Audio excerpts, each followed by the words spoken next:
మే నెల 16వ తేదీ ఎడారిలో సెలయేర్లు. దానియేలు, భయపడకుము, నీవు తెలుసుకొనవలెనని నీ మనసును అప్పగించి దేవుని ఎదుట నిన్ను తగ్గించుకొనిన ఆ మొదటి దినము మొదలుకొని నీవు చెప్పిన మాటలు వినబడినవి గనుక నీ మాటలను బట్టి నేను వచ్చి తిని. పారసికుల రాజ్యాధిపతి 21 దినములు నన్ను ఎదిరించెను. దానియేలు గ్రంథము 10వ అధ్యాయము 12-13 వచనములు. ఇక్కడ ప్రార్థన గురించి మంచి పాఠం మనం నేర్చుకోవచ్చు.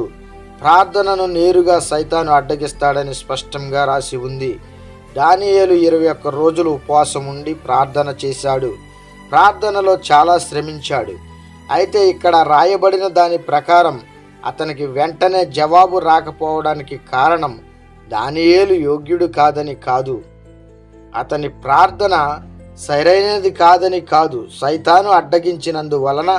నిజానికి దానియేలు ప్రార్థించడం మొదలు పెట్టగానే అతనికి జవాబివ్వడానికి దేవుడు తన దూతను పంపించాడు.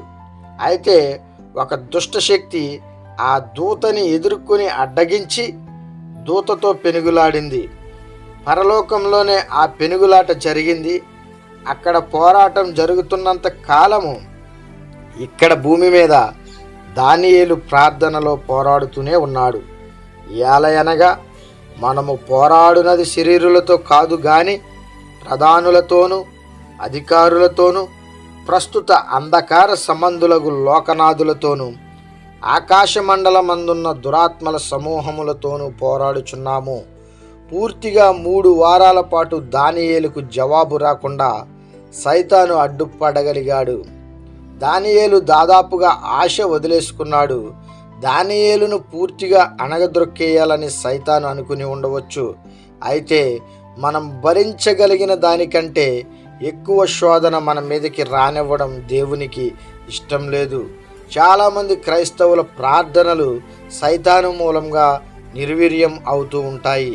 అయితే మీ విశ్వాసం ప్రార్థనలు అలా పెరిగిపోతూ ఉంటే మీకే లాభం. ఉన్నట్టుండి ఒక్కసారిగా వరదలాగా ప్రవహించి జవాబుని లాక్కొస్తాయి. అంతేకాక అదనంగా కొన్ని ఆశీర్వాదాలు వాటితో పాటు కొట్టుకొస్తాయి. అంధకార శక్తి పరిశుద్ధులకి తాను చేయగలిగిన హానినంతటిని చేస్తుంది. అయితే ఎక్కువ ఒత్తిడులు, శోధనలు సహించిన ఆత్మే అతి విలువైనదిగా రూపుదిద్దుకుంటుంది. అలాంటి వారిని పరలోకం నిర్లక్ష్యం చేయదు. దేవుడి కొద్ది మంచి మాటలను మన హృదయంలో భద్రపరిచి వాక్యానుసారముగా దేవునికి ఇష్టమైన జీవితం జీవించులాగున ఆయన కృపలో మనల్ని బలపరిచి, భద్రపరిచి, స్థిరపరిచి, దీవించి ఆశీర్వదించునుగాక. ఆమేన్.